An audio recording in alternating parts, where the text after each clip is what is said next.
comunicación ha sido uno de los aspectos más destacados de la administración que finaliza del presidente Danilo Medina. Y la Dirección de Comunicación de la Presidencia, más conocida como DICOM, ha sido la responsable de la ejecución de un programa de comunicación que ha involucrado los nuevos elementos de las redes sociales, la revolución tecnológica que ha impactado las comunicaciones, la comunicación directa del presidente y de funcionarios a través de esas redes sociales que han revolucionado totalmente estos procesos comunicativos. Hemos invitado a Roberto Rodríguez Marchena, el director de la DICOM, para conversar precisamente con él sobre cómo ha sido todo este proceso y concluyendo esta gestión, cuáles son las lecciones más importantes que podrían desprenderse en términos políticos. ¿Se lograron los objetivos? ¿Hay aspectos que tal vez no pudieron hacerse? El tema de la incorporación de medios en todo el territorio nacional, los grandes medios, esas diferencias que son a veces destacadísimas e importantes. Y me gustaría el manejo igualmente de periodistas. Hubo un elemento que también fue destacado, que se conocieron como personas muy prominentes pagadas, como bocinas, etcétera. Roberto, gracias por aceptar esta conversación. Me gustaría saber cuáles son, desde tu punto de vista, los logros más importantes obtenidos por DICOM y de paso por el gobierno saliente en materia de comunicación. Muchas gracias, Fausto, por la oportunidad de poder compartir estas reflexiones. La introducción que tú haces es muy vasta. Me gustaría, si pudiésemos abordarla por partecitas, ¿no? Porque cada una de ellas tiene mucha riqueza en sí misma, ¿no? Pero en general te diría, para poder iniciar esta conversación, de que nosotros, cuando llegamos en el año 2012, traíamos en nuestras alforjas un estudio pormenorizado, una evaluación pormenorizada de las tendencias del mercado de la comunicación en la República Dominicana. Es decir, se advertían ya tendencias que hoy, con el COVID, pues se han manifestado con mayor crudeza o se han acelerado. Pero esas tendencias ya venían forjándose, venían delineándose, y lo que nos permitía a nosotros establecer unas estrategias de plan. En el caso de la comunicación gubernamental, nosotros, la evaluación que hacíamos es que había una relación que se había deteriorado con la sociedad dominicana y había una relación disruptiva, espasmódica con la sociedad. Momentos de euforia, momentos de alegría, pero momentos de tristeza, de incomprensión, ¿verdad?, de desafectos. Y entonces el gobierno necesitaba, para poder comunicar sus políticas públicas, para instalar su relato en la sociedad, que entender a la sociedad, para que pudiesen existir relaciones mucho más estables. Entonces, el primer paso que dio el presidente fue fundir dos instituciones que hacían prácticamente lo mismo, el Centro de Información Gubernamental y la Dirección de Información, Prensa y Publicidad de la Presidencia, en una sola institución, que resultó ser la Dirección General de Comunicación. Inmediatamente nosotros nos abocamos a cuatro aspectos fundamentales. Lo primero fue reformar la estructura organizacional de la Dirección General de Comunicación. Lo segundo, una revolución en los contenidos. En tercer lugar, bajar los costos operativos, y en cuarto lugar, de la democratización de la colocación publicitaria. Y te lo explico por partes. En primer lugar, la reforma de la estructura. Con la fusión, ¿qué se produjo? Bueno, una duplicidad, un aumento excesivo de personal haciendo las mismas labores. O sea, teníamos el doble de cantidad de camarógrafos, de fotógrafos, de artistas gráficos, de administrativa por igual. Además, como fruto de la evolución del mercado de la comunicación, la estructura tenía que adaptarse a los reclamos de la sociedad dominicana. ¿Qué quería decir? De que tú tenías que privilegiar el uso del video y de las redes sociales, porque tú tenías que hacer un énfasis en la contratación de personal capaz de gestionar redes sociales, igualmente darle mayor importancia el video. ¿Por qué? Porque el audiovisual venía teniendo cada vez mayor importancia y legitimidad a los ojos del consumidor de información. Igualmente, eso implicaba una transformación de los periodistas. Los periodistas tenían que evolucionar. Nosotros teníamos productores de videos y teníamos periodistas. Había una separación entre el periodista y el productor que tenía una formación cinematográfica, ¿verdad? Entonces teníamos que provocar una confluencia, una convergencia en el oficio, de manera que el periodista se adquiriera las capacidades del productor y el productor adquiriera las capacidades narrativas del periodista. O sea, eran dos narraciones distintas, en formatos distintos, ¿no? La narración propiamente periodística, ¿verdad? Y la narración cinematográfica. Y ahí entonces nosotros desarrollamos un proceso para que los periodistas y productores se convirtieran en narradores. Otro elemento en esa confluencia y reforma de la estructura, pues implicaba de que el comunicador entendiera la importancia de construir historias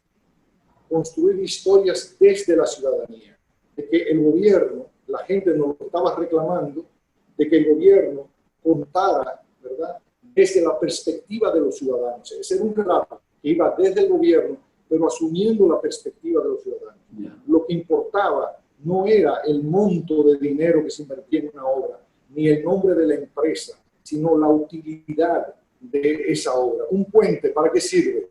Bueno, pues sirve para el comercio, para que los productores agropecuarios puedan trasladar sus productos y no se le pudran, pues también para socorrer personas en dificultad de salud. Entonces, hubo todo ese proceso. Pero además encontramos, Fausto, de que los salarios eran muy bajos. Yo encontré periodistas ganando 6.000 y 7.000 pesos.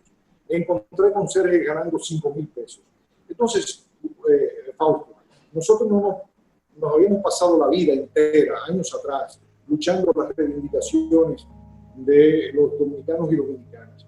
Y hablábamos mucho de la canasta familiar, de esa canasta básica de la que hablaba el Banco Central.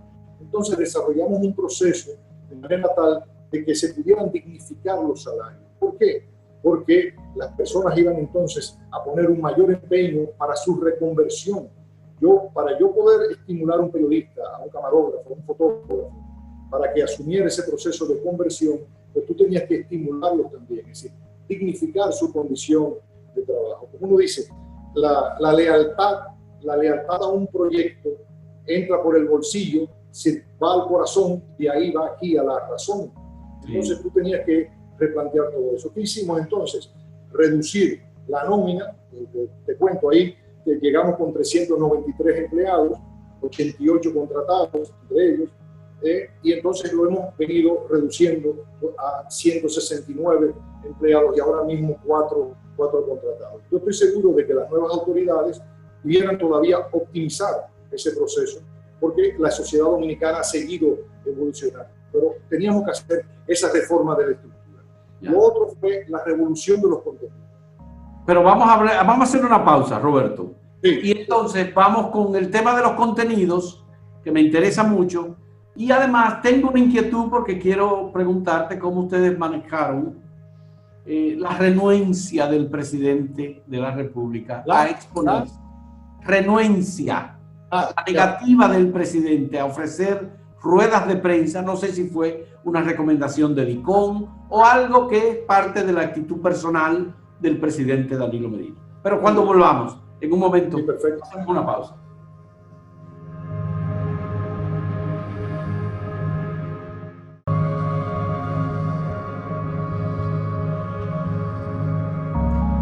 Bien, Roberto, ¿cómo fue esa revolución en materia de contenido con esa negativa del presidente a comparecer ante los medios, ofrecer una rueda de prensa y exponerse como es tradicional en muchos otros presidentes?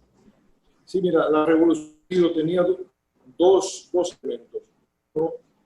Propiamente del relato y del formato. No iba a transmitir el relato. decía de la importancia de lo audiovisual, pero también de las redes sociales. Entonces, nosotros hicimos varios talleres, hicimos unos 4 talleres para analizar la efectividad de las notas de prensa. La efectividad de las notas de prensa. Y el papel que juegan las notas de prensa, comunicación en este momento y desde entonces, y cómo articular con el reclamo sexual y de red social que tenía la ciudadanía. De ahí que entonces nosotros privilegiamos un titular que fuera intenso, más digamos de la estructura intensa que pueda tener un cuento, que de la estructura extensa que pueda tener una novela, por graficártelo de alguna manera. Entonces, las estructuras de la nota de prensa tenían que acomodarse a la necesidad de poder tuitearse. En primer lugar, con 140 caracteres, tú tenías que construir ideas en 140 caracteres. Luego, afortunadamente, se extendió a 280 caracteres. Y entonces, las notas tenían que evolucionar de acuerdo a los requerimientos también de poder retuitearse o que el ciudadano pudiera retuitearse. Es decir, constantemente estábamos midiendo todo eso. Eso igualmente nos obligó a replantearnos el papel del fotógrafo en la construcción de los contenidos. Antes, tú sabes, los reporteros gráficos, los fotoperiodistas, iban a las actividades, clac, clac, clac, clac, ya lo tengo. Y privilegiaban multitud. Es decir, había un afán desde el Estado, desde el gobierno, de legitimar su acción en cantidad, no en calidad, no en sentimiento. Entonces, nosotros tenemos unos ciudadanos que son muy susceptibles al sentimiento, a la emoción. Y ahí que el fotógrafo le decíamos, ustedes no se van de pesca, van a tirar una NASA y se me van a aparecer a mí aquí diciéndome que esto fue lo que recogió la NASA. Y entonces yo te mandé a buscar un mero y tú te me apareciste con un conjunto de sardinas. No, tú te vas como un cazador. Tú tienes que ir a esa actividad a recoger la emoción de los niños en la entrega de la escuela, más que en el funcionario que va a dar el discurso para la entrega de la escuela. Entonces hubo una reconversión. Igualmente, aquellos que estaban haciendo el video tenían que captar la emoción de los verdaderos protagonistas. En una entrega de una escuela, los protagonistas son los niños y los maestros. Y entonces nosotros tenemos la riqueza de que tú tienes una población en Samaná muy distinta a Jarabacoa, a Montecristi, a La Vega, y entonces la noticia deja de ser fiambre, porque tú tienes una riqueza local que tú incorporas y una diversidad en cada situación, porque teníamos el desafío del fiambre, porque un hombre que te entrega 3 escuelas a la semana, pues entonces tú me vas a repetir la misma sandez del corte de cinta, y entonces, bueno, pues esta es la cosa más aburrida del mundo. Entonces, también teníamos que replantearnos en eso. Igualmente, las historias. Teníamos que hacer historias breves, porque usted no puede hacer una historia de 5 minutos, no te la van a ver. ¿Por qué? Porque habíamos hecho estudios, Fausto, de que la gente te puede regalar 1 minuto 15, te puedo regalar 1 minuto en esta ocasión. Dentro de 4 horas podrías regalarte otro minuto.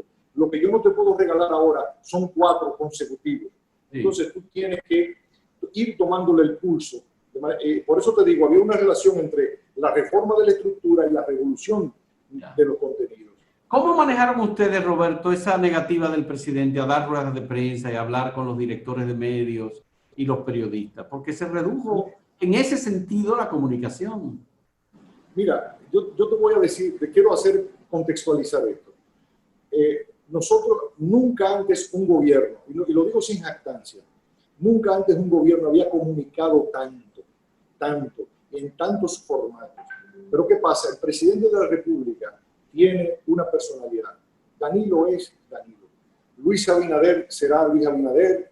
Lo era Hipólito, tenía su estilo. Hipólito Mejía lo tenía Leonel Fernández. Y cada cual tiene su personalidad, su manera de relacionarse. Entonces, una estructura de comunicación tiene que tener, gubernamental, tiene que tener el talento de entender cuáles son las características de la persona para la que tú trabajas y entonces hacer las adecuaciones. Por eso ustedes se adaptaron a esa negativa. Ustedes se adaptaron. No es esa negativa. Sí.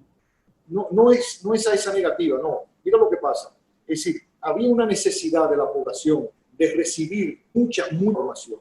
Eso nosotros lo suplimos cabalmente. ¿Sí?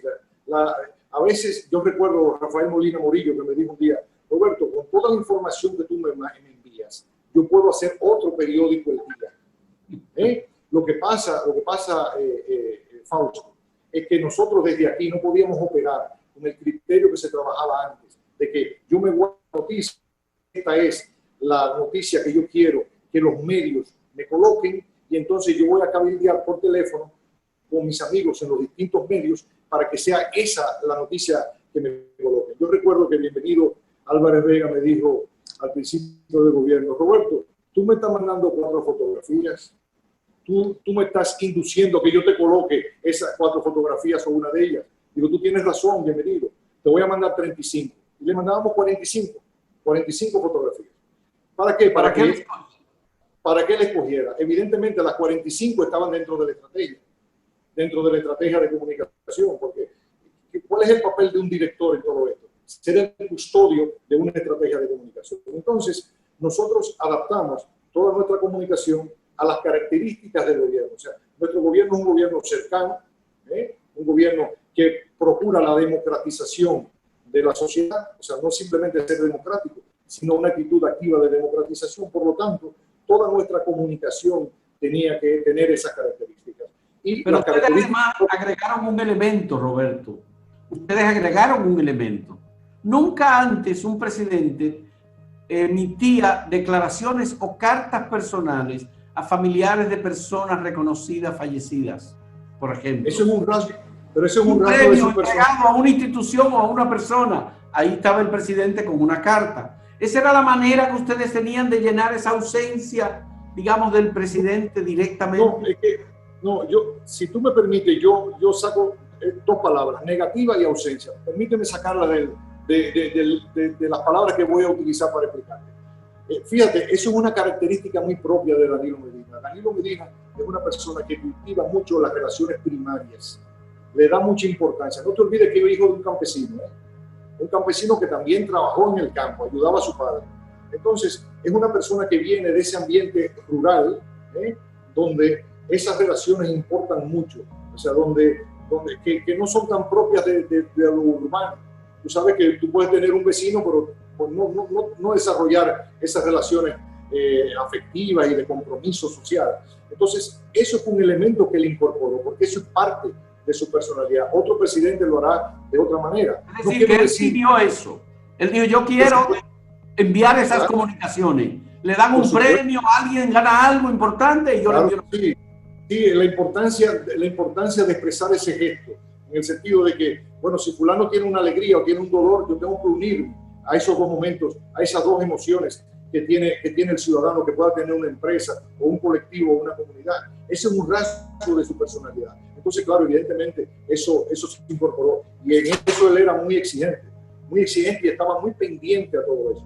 Pero por otro lado, te comparto también una característica de Danilo, y es que él es una persona que se mantenía muy informado a través de su teléfono, de su celular. Tenía 2 teléfonos, y entonces la gente le enviaba mensajes, y él constantemente estaba recibiendo información de los ciudadanos y ciudadanas sobre los más diversos temas o ocurrencias, situaciones, ¿no? ¿Pero él seguía redes sociales o la gente le podía escribir directamente a él? La gente le podía escribir, y le puede escribir directamente, y él le respondía, él mismo directamente le respondía.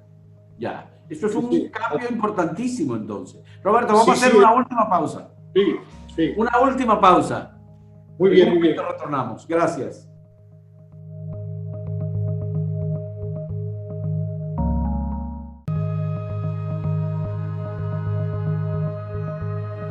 Roberto, una de las características de la Dirección de Comunicación y de los aspectos comunicacionales de la administración de Danilo Medina es que hubo unos personajes que sobresalieron mucho y que la gente identificó como bocinas, específicamente comunicadores, periodistas, gente de los medios que abiertamente defendían el gobierno, simpatizaban con Danilo o estaban dentro del Partido de la Liberación Dominicana.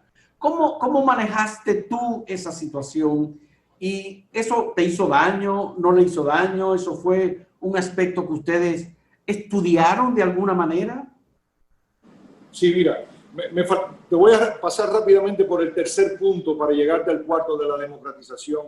Cuando yo te decía que habíamos decidido una acción en 4 direcciones: reformar la estructura, revolucionar contenido, bajar costos operativos y democratización de la colocación publicitaria. En el tercer punto de bajar costos operativos, ¿qué dijimos? Nosotros, lo mejor para nosotros poder lograr los 2 primeros propósitos es que todo pudiésemos hacerlo dentro, in-house. Y entonces nosotros pusimos haciendo acopio de capacidades, de talentos. Yo puedo decir que me siento muy orgulloso de todos los talentos que se han reunido en DICOM para que las cosas pudieran hacerse dentro. Por ejemplo, una transmisión en vivo. Las transmisiones en vivo nosotros es gratis. ¿Cuándo Fausto Rosario, Acento o cualquier otro nos ha cobrado a nosotros un centavo por una transmisión en vivo? Lo que pasa es que nosotros entendimos que si nosotros nos dotábamos de capacidades para ofrecerle a los distintos medios, estábamos ofreciendo contenidos para que ellos pudieran llenar su parrilla. Entonces, sabíamos que la política presidencial tenía interés para todos los ciudadanos, de manera que eso estaba prevendido. Y ahí que entonces nosotros dábamos las facilidades para que todos los medios, no unos cuantos, sino todos los medios, desde Acento hasta el Listín, hasta Teleantillas, pero hasta un programita en Barahona o en Montecristi podía acceder a ese relato, a ese hecho, al mismo tiempo, de manera simultánea. Entonces, bajamos los costos operativos. Todo lo que nosotros hacíamos y que se conocía, se producía internamente. ¿Qué pasa? Mucha gente ha visto el colosal trabajo que hemos hecho y lo ha monetizado. Y dice, bueno, Rodríguez Marchena manejaba miles de millones. Lo que ignoran es que, fruto de reclutar personal capacitado, pagarle buenos salarios, la creatividad aflora, el compromiso se solidifica y pudimos hacer muchas de estas cosas que la gente hasta ahora ignora, de que no nos costaba un centavo. Entonces, la democratización de la comunicación, que es el cuarto punto. La sociedad se había democratizado.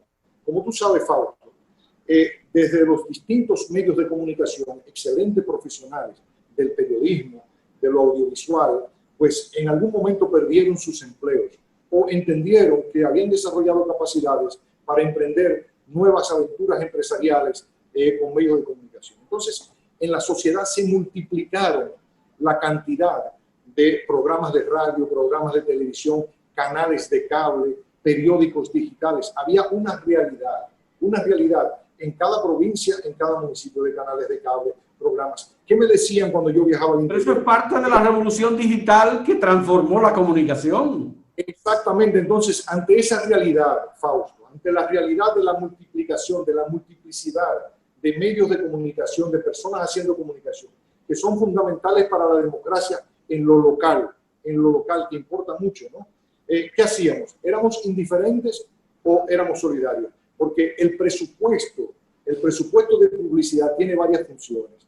Una, primero, tú poder vehiculizar el relato, es decir, la colocación del video, de la información que tú quieres, pero por otro lado, tú tienes la responsabilidad de construir relaciones con los medios a nivel local, en todo el territorio nacional, que te permitan una resiliencia y además de que esas empresas no cierren. Recuérdate, nuestra política fue democratización del crédito, democratización de la educación, democratización de la salud, democratización de la vivienda. Entonces, eso mismo lo aplicamos en los medios de comunicación. Entonces, yo te digo a ti, Fausto, con toda la tranquilidad del ejercicio de 8 años al frente de DICOM, nosotros nunca le pedimos a ningún medio de comunicación, yo nunca tomé el teléfono para pedirle a ningún medio de comunicación que dijera algo en particular en beneficio del gobierno, ni llamé tampoco a ningún medio de comunicación para exigirle una corrección. Ningún medio de comunicación puede pedirlo. ¿Qué pasa? En muchos comunicadores, pues nuestras políticas despertaron niveles de aprobación, niveles de entusiasmo, de adhesión, ¿verdad? Naturales. Algunos lo expresaban del modo caribeño, del modo más dominicano, de manera que merecieron que nuestros opositores le llamaran bocinas.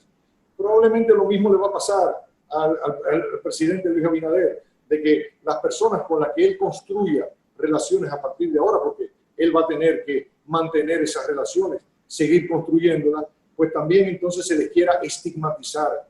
Pero no, mira, Fausto, más del 95% del tejido comunicacional de la República Dominicana son micro, pequeños y medianos empresarios. Los grandes empresarios de la comunicación son el 5%. Entonces, todas esas personas, tú sabes cómo razonan, cómo actúan socialmente, como microempresarios de la comunicación. Entonces, tienen toda una lógica en su comunidad. ¿Qué me decían a mí? Roberto, mira, yo lo que necesito es que tú me garantices una colocación estable para yo poder planificar, para yo poder comprar una planta, comprar... Ustedes no tuvieron ninguna intervención en exclusiones de comunicadores, de medios como Edith Feble, Altagracia Salazar, Marino Zapeta. Jamás, jamás, jamás. Es más, nosotros le colocábamos a Marino. Yo aprecio mucho a Marino.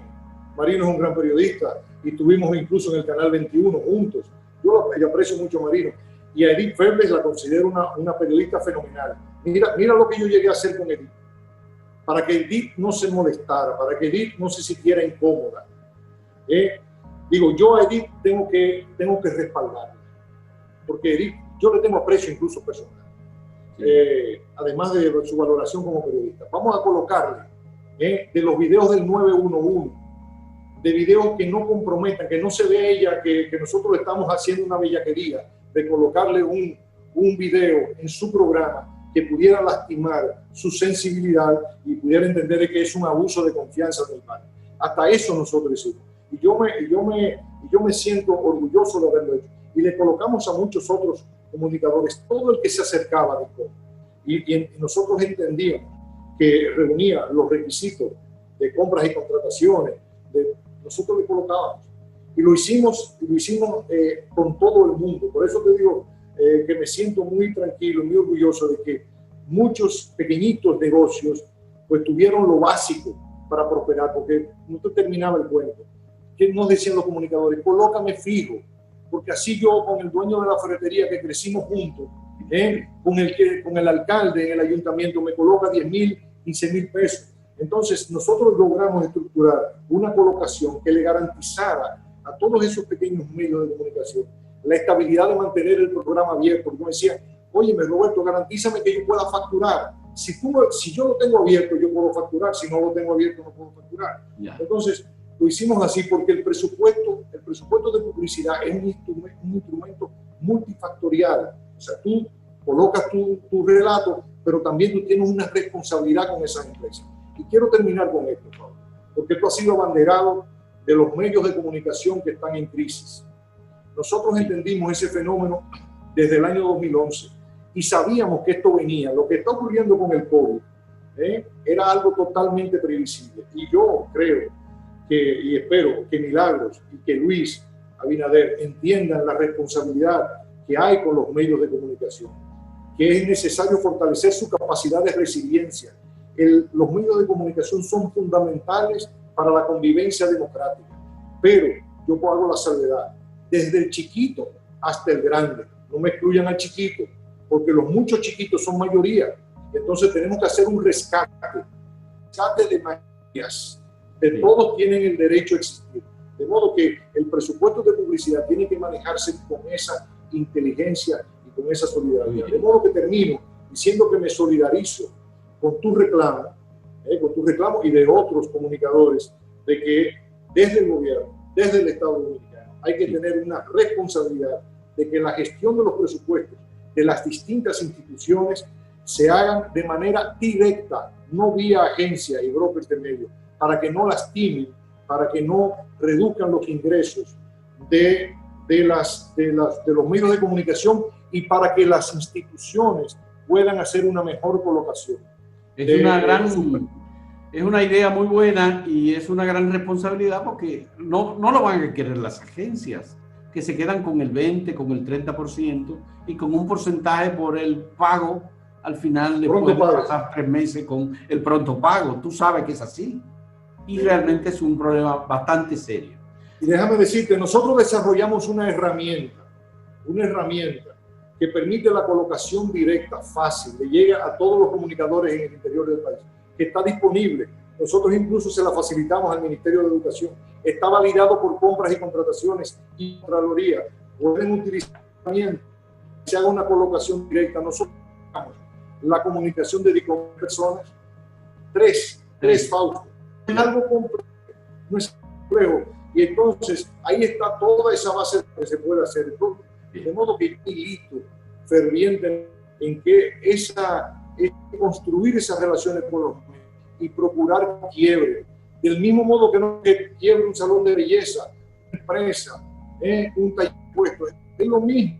Tienen derecho a existir. Porque, ¿qué dice mucho? Como yo no quiero hacerlo mucho, Roberto. Yo soy telegénero, yo tengo ideas, yo soy apreciado del pueblo. Entonces yo alquilo media hora en una emisora, una hora en un canal de cable. Quiero prosperar también. ¿Por qué Banca Solidaria solo ayuda a salones de belleza? ¿Por qué Banco Agrícola solo ayuda a productores agropecuarios? ¿Por qué no hay una capacidad del Estado de protegernos a nosotros?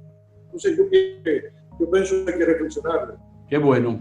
Muchas gracias, Roberto. Te agradezco que haya aceptado esta conversación. Tus puntos de vista son muy interesantes y son una explicación del comportamiento y también parte del éxito, porque yo creo que tu gestión ha sido sumamente exitosa. Te agradezco mucho, te deseo éxito en tus nuevos emprendimientos y muchas gracias por esta conversación. Igualmente. Y siempre puede contar con mi simpatía y te deseo mucho éxito, porque Acento tiene que fortalecerse. Acento TV, Acento Digital tiene que fortalecerse. Muchas gracias. Ese es un gran esfuerzo que hemos venido haciendo en los últimos 9 años. Son 9 años que tenemos. El canal de televisión inició en agosto del 2016. De manera que ha sido así. Hemos perdido mucho dinero, por supuesto, porque es una inversión. Pero mucho porque para nosotros, qué sé yo, 30 millones de pesos es mucho dinero. Para nosotros. No para un canal grande que tiene una gran estructura, infraestructura y una inversión igualmente poderosa, grande. Pero de todos modos, muchas gracias, Roberto. Muchas gracias. Señores, gracias por la compañía. Esta ha sido una conversación con Roberto Rodríguez Marchena, director de Información y Comunicación de la Presidencia de la República, que ha hecho una gran labor, un gran trabajo en la defensa y promoción de las ejecutorias del gobierno del presidente Danilo Medina, saliente presidente de la República. Muchas gracias. Hasta luego.